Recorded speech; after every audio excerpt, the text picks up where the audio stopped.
To a space shuttle commander returning with a crew from orbit, the sight is unmistakable. 3 miles of straight, smooth concrete running northwest to southeast on the swampy shores of a triangular island on Florida's Atlantic coast. It's NASA's Shuttle Landing Facility, a welcoming expanse that marked the finish line for space shuttle missions beginning in 1984. Touchdown. It's a very different experience. I mean, the shuttle's coming in as a glider, so we're very interested after we do our de-orbit burn on the other side of the world, basically, of tracking our progress very carefully across the Pacific and then across Mexico and the Caribbean as we come into the Kennedy Space Center. And then once you get close to the Kennedy Space Center, coming in on that steep dive, lining up with the runway and getting it touchdown much faster than an airliner or even a tactical jet would touch down.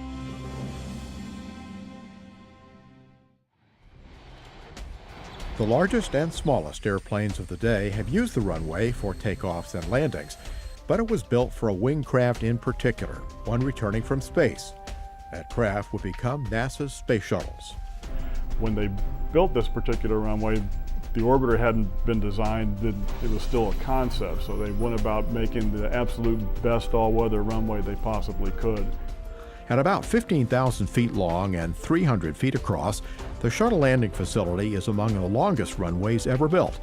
It's also one of the strongest, thanks to concrete 16 inches thick in the center. Anything can land here. Any aircraft, any weight class can land out here.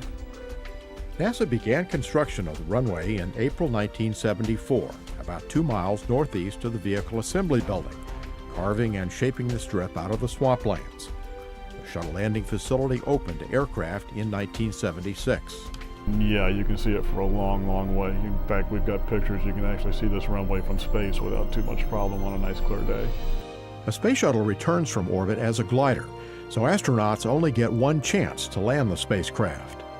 I had an opportunity to fly with what they call the shuttle training aircraft, which goes up and makes practice approaches for the astronauts to train. And an opportunity to go up into that and actually make a dive as you would if you were in the orbiter. And it's a normal aircraft is 3 degrees. We were doing anywhere from 19 to about 22 degrees. So it's just almost like a rock falling at the ground. That's one reason the shuttle's runway was built with plenty of room to spare. Another is that the shuttle touches down much faster than an airliner. Shuttle wheels typically hit the runway at about 230 miles per hour, compared to an airliner's landing velocity of around 150. Well, yeah, it's a large aircraft, and so I sort of expected it would be a little bit more sluggish. And you know, in roll, the STA is a little bit more sluggish than the actual vehicle was. So when I took control, I actually got to make a few inputs. The nose needed to come up a little bit and rolled in a little bit, and during all those inputs, it felt more like a fighter than a heavy airplane. So the controls are very responsive in the shuttle. To the people who watch over a shuttle's return, there's simply nothing like it. It's surprising in how steep and how fast it's moving. And you're used to looking at airplanes that are approaching at typically 120, 140 knots for a typical jet with a touchdown around 90. Orbiter's coming down on final at about 300 knots, about 18,000 feet a minute rate of descent, and he's crossing the threshold at about 200 knots, so it happens really, really fast. On days when there is not a space shuttle returning, the airfield or spaceport is obviously not as busy, but there seems to always be something going on.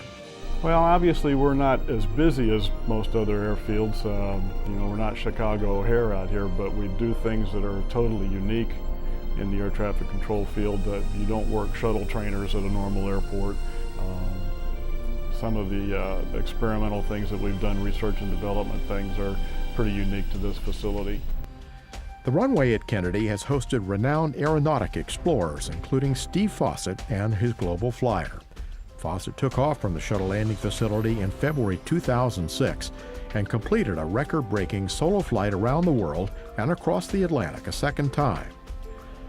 Exotic aircraft are not strangers to the ramp at Kennedy, nor are the strange aircraft combinations.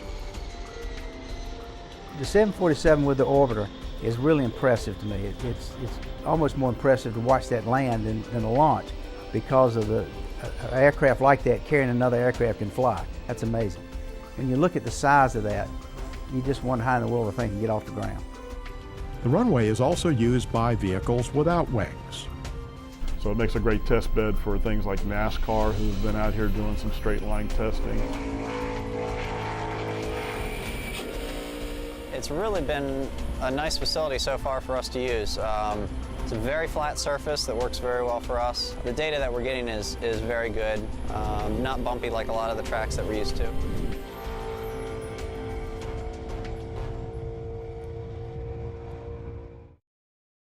For the air traffic controllers at NASA's Shuttle Landing Facility, the opportunity is one of a kind.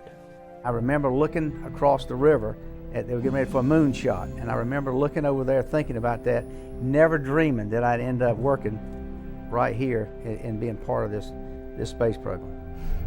That was really exciting the first time you get to see a shuttle land, and it's something that you never really get used to. It never becomes mundane, and, you know, it's always an exciting thing, whether it's a day landing, a night landing.